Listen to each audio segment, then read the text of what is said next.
good to get back to filming. It's been a while. Good morning. Today we are going to review LR circuits for AP Physics C, Electricity and Magnetism. Flippin' Physics! This LR circuit is a circuit with a battery, a resistor, an inductor, and a switch.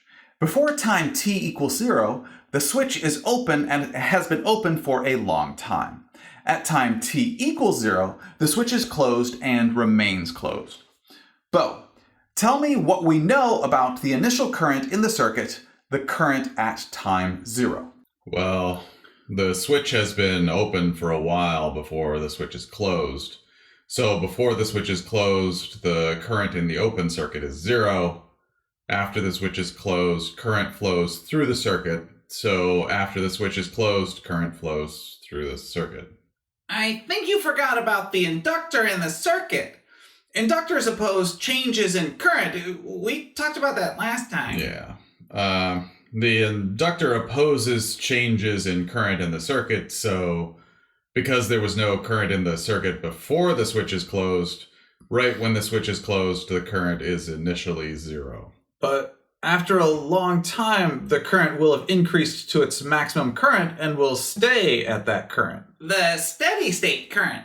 Right, so after a long time, the current in the circuit is not changing, so the inductor has no change in current to oppose, so it's basically like the inductor is not there after a long time. Correct. The current at time equals 0 is 0. And the current after a long time is at its maximum value because the current in the circuit is no longer changing. It has increased to a steady state current, and the inductor has 0 resistance to the current because the inductor is made of a coiled up ideal wire with 0 resistance. But we can actually determine the equations for the limits. To do that, Bobby, please apply Kirchhoff's loop rule to the circuit starting in the lower left-hand corner.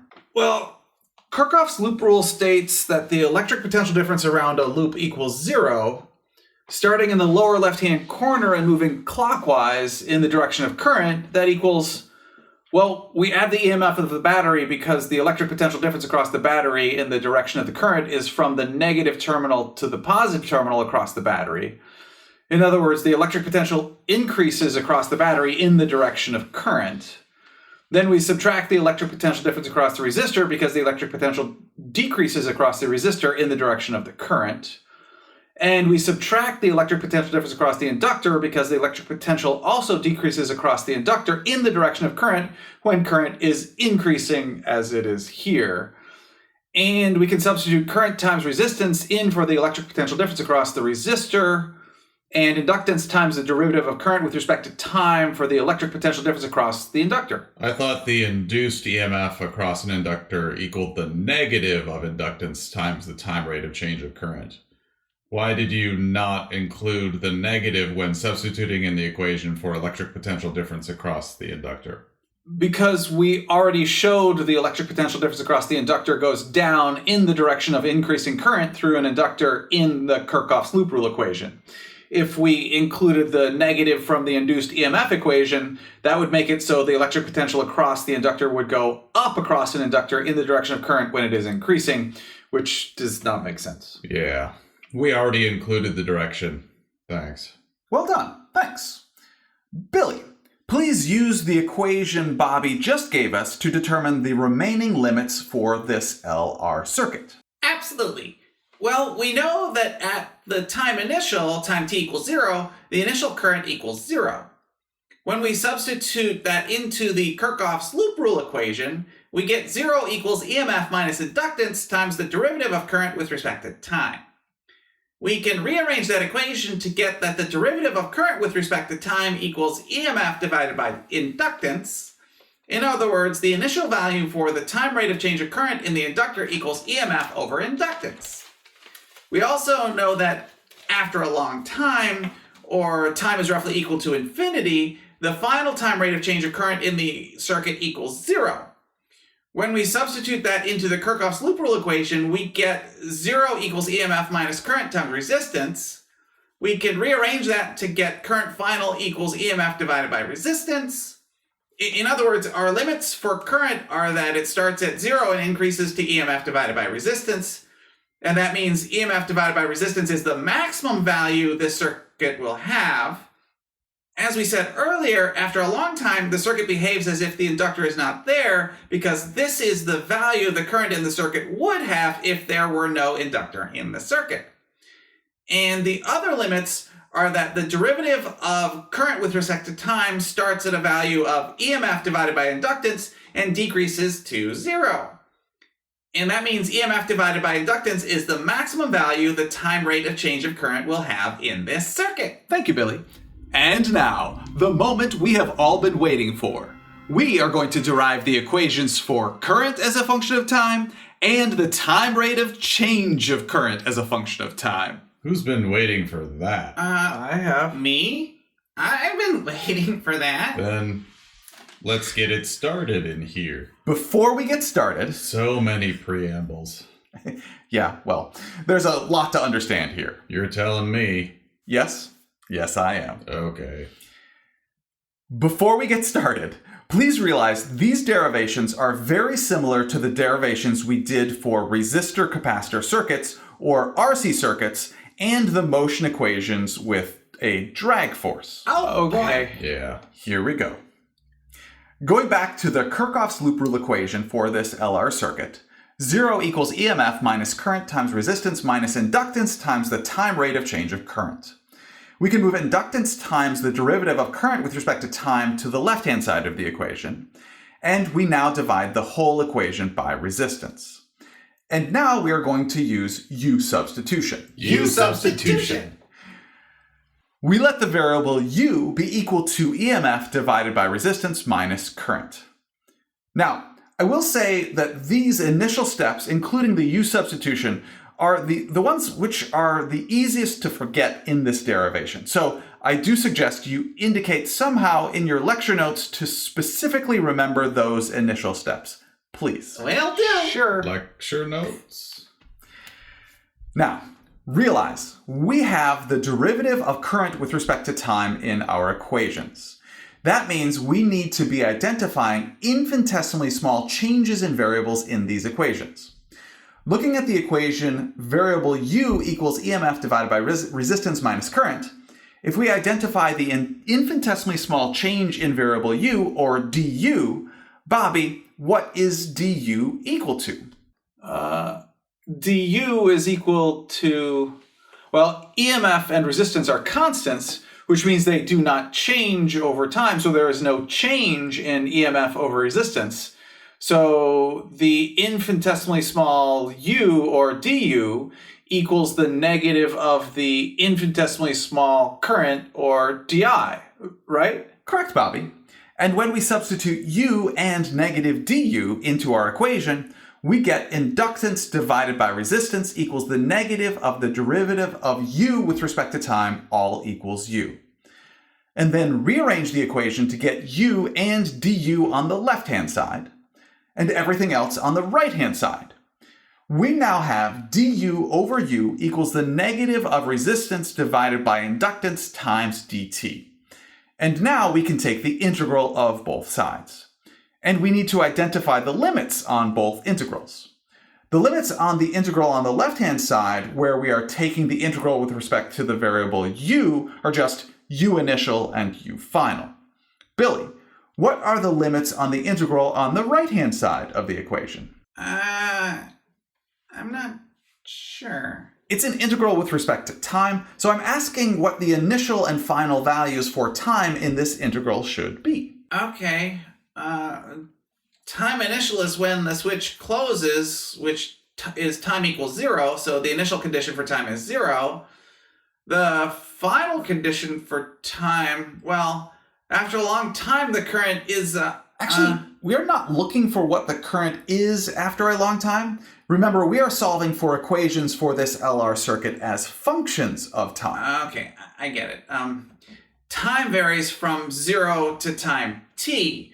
The final value for time in these equations is the variable t, because we are solving for equations as function of time. So that makes sense. Thanks for your help, Mr. P. You're welcome, Billy. Now, let's take some integrals, starting on the left-hand side. Bo, what is the integral of 1 over u with respect to u equal to?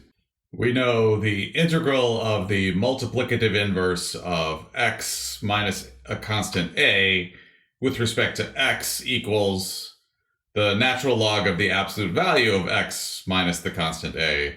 So the integral of the multiplicative inverse of u with respect to u equals the natural log of u. Wait, what happened to the absolute value?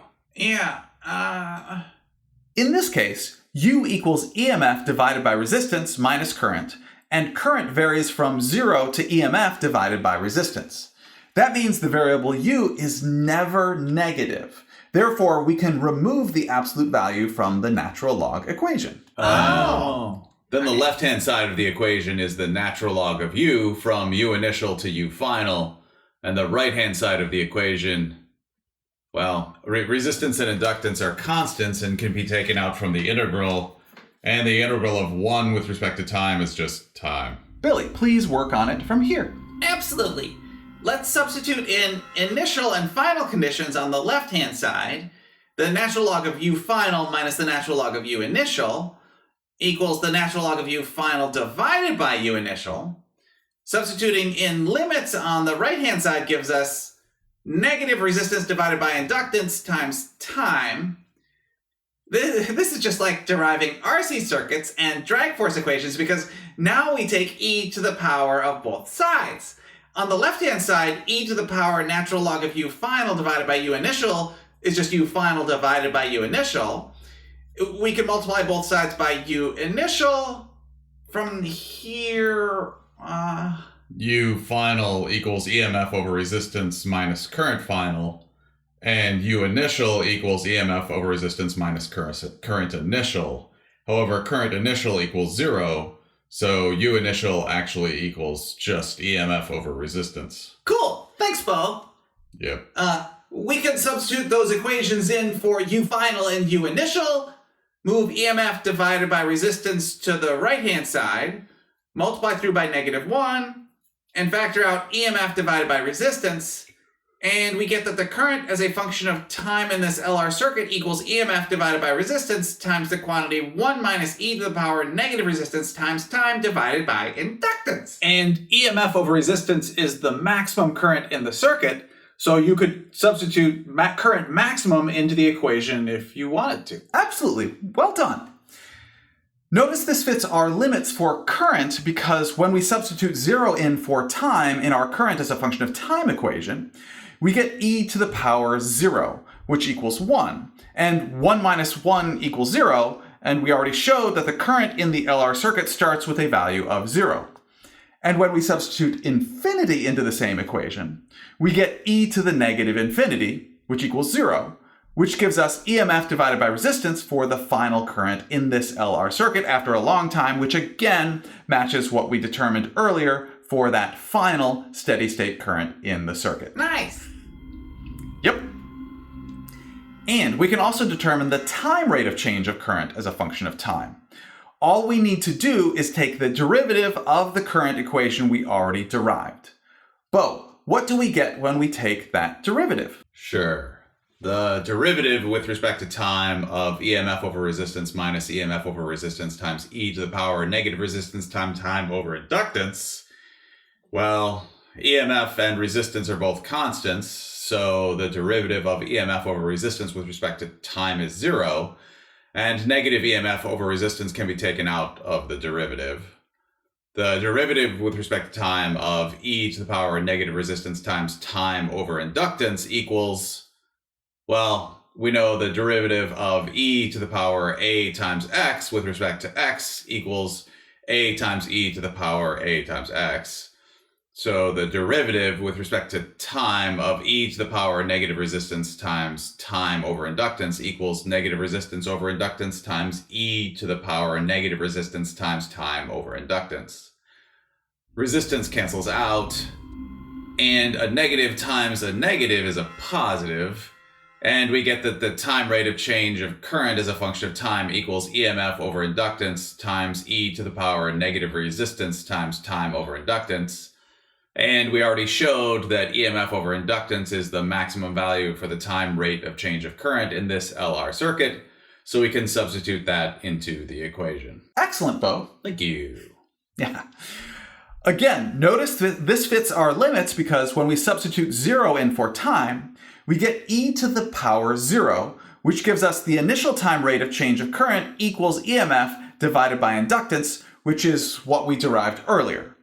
And when we substitute infinity in for time, we get e to the power negative infinity, which is 0, which means we get 0 for the time rate of change of current after a long time. Again, exactly what we derived earlier. Now, Bobby, please determine what the time constant for an LR circuit equals. The time constant for an LR circuit. Remember, in these types of equations, the time constant goes in the denominator of the expression which e is raised to. That means current as a function of time equals EMF divided by resistance times the quantity 1 minus e to the power negative time over time constant. And the time rate of change of current as a function of time equals EMF over inductance all times e to the power negative time over time constant. Okay, that means the time constant equals inductance over resistance. Yeah, for an LR circuit, we just showed that the time constant equals inductance over resistance. Right. But what is the time constant? Oh, I remember that. One time constant is the time it takes for a 63.2% change. How do you remember that? Mr. P told us that one time constant representing the time for a 63.2% change in the variable was an important number to remember. Right. Thanks. If you look at the time constant in terms of graphs, for current as a function of time, the current starts out at 0, increases according to our equation, and asymptotes at a value of EMF over resistance, the value of the final steady state current in this LR circuit. And the time rate of change of current starts out at a value of EMF divided by inductance, decreases according to our equation, and asymptotes at 0, the final value for the time rate of change of current in this LR circuit. Okay, but it sounded like you were going to talk about the time constant and those graphs. Oh, yeah. After one time constant of time has gone by, the current in this LR circuit equals EMF over resistance times the quantity 1 minus e to the power negative 1, and e to the power negative 1 equals 0.368, and 1 minus 0.368 equals 0.632. That means the current after one time constant of time has gone by equals 0.632 times EMF over resistance, or 63.2% of the final maximum current in the circuit. And after one time constant of time has gone by, the time rate of change of current in this LR circuit equals EMF divided by inductance times e to the power negative 1. That means that after one time constant of time has gone by, the time rate of change of current in the circuit equals 0.368 times EMF divided by inductance. In other words, because 1 minus 0.632 equals 0.368, the time rate of change of current in this LR circuit has decreased by 63.2% from its initial maximum value. Okay, sure, I get all that, but what does it even mean that we have an equation for the derivative of current as a function of time as a function of time? What? Yeah, what does an equation for the time rate of change of current as a function of time mean? Sure, that is a fair question. So you can consider the derivative of current with respect to time to be the electrical equivalent of acceleration for objects in motion. Okay. Okay. So current is in amps, and amps are coulombs per second, and velocity is in meters per second. So current in a circuit is like velocity for a moving object. Okay. Sure. And the derivative of velocity with respect to time is acceleration. Acceleration has units of meters per second squared. The derivative of current with respect to time has units of coulombs per second squared.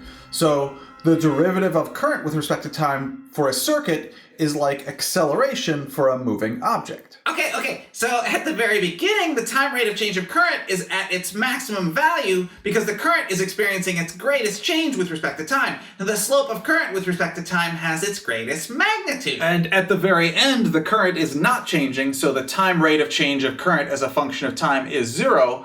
The slope of current as a function of time is 0. And these graphs are exactly the same as the graphs for velocity and acceleration as a function of time for a dropped object, which experiences a drag force. Whoa. OMG, you are absolutely right. The shape of the velocity curve is exactly the same as the current curve, and the shape of the acceleration curve is exactly the same as the time rate of change of current curve. So, at the very beginning, the acceleration of the object in motion is at its maximum value because its velocity is experiencing its greatest change with respect to time. The slope of velocity with respect to time has its greatest value. And at the very end, the velocity of the object in motion is not changing, so the acceleration of the object is 0, the slope of the velocity with respect to time is 0. I get it, Mr. P. That is what you meant when you said that we can consider the derivative of current with respect to time to be the electrical circuit equivalent of acceleration for objects in motion. That is cool. Trust me, Yeah. I know it's cool. And for the record, I just recycled the same graphs from my lesson deriving motion equations with drag force and my lessons about RC circuits because they are all the same graphs. I just changed the labels on the vertical axes and the limits. Otherwise, same graphs. Strange man. You know what? We've gone this far. Let's take the analogy just a bit further. Absolutely. Sure. Looking at the LR circuit, the equation we started with was 0 equals EMF minus electric potential difference across the resistor minus electrical potential difference across the inductor. Looking at an object released from rest and including air resistance, as the object falls, the force of gravity is down and the force of drag is up. In other words, the net force in the y direction on the object equals, taking the down direction to be positive, force of gravity minus the force of drag. And the net force in the y direction also equals mass times acceleration in the y direction. And we can rearrange that equation to get 0 equals the force of gravity minus the drag force minus mass times acceleration in the y direction. So the EMF is analogous to the force of gravity. Both are constant values which are attempting to cause changes in the respective systems. EMF is attempting to change current. Force of gravity is attempting to change velocity. The electric potential difference across the resistor is analogous to the drag force. Both are dissipating energy from their respective systems.